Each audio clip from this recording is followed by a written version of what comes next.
This is an existential threat and conversation of what the music industry is going to look like in the future. Universal Music Group is the largest label and music publisher. They represent over 1,000 artists, artists like Taylor Swift, Rihanna, Olivia Rodrigo. They've taken their music off the TikTok platform.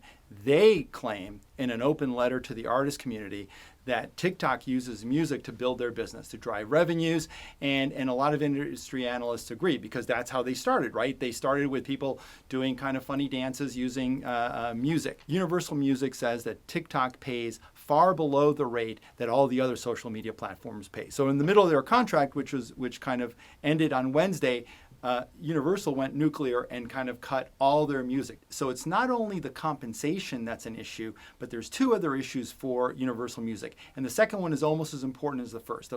The second one is the use of AI in generating recordings. That dilutes the royalty pool, and it also kind of creates a situation where it dilutes the value potentially of the artist. And the third thing is around online safety for their artists.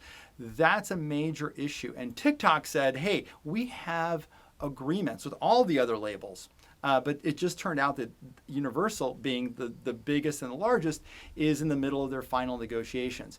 Depending on what happens in this negotiation, might open up and reopen negotiations with the other labels, or at least when their contracts come up, it's going to change that whole dynamic. So this is a major issue with two big giants kind of going against each other, because we know that in social media is now kind of the new place for kind of fandom and music culture to find new artists, and the labels don't want to be left behind. So this is going to be one of those things to see how long it's going to go, because it can start choking off TikTok traffic, because they're going to go to where that music is available on other social media platforms, like, for example, Instagram.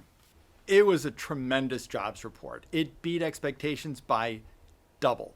353,000 jobs were created in the economy. The unemployment rate stayed at 3.7%. I feel like a broken record. It's 24 straight months of unemployment levels of under 4%. The big sector was healthcare and social assistance, with over 100,000 jobs. And so what does this mean for the Fed? This week, the Fed decided to hold their rates firm. And a lot of investors, until the jobs report today, were expecting and hoping that the Fed would kind of cut rates in March. It's going to look like, and the Fed signaled that they're going to wait probably till May or June, because they're still above the inflation rate, which we're going to find out more about next week. From an economic standpoint, inflation is kind of moderating. The labor market is strong.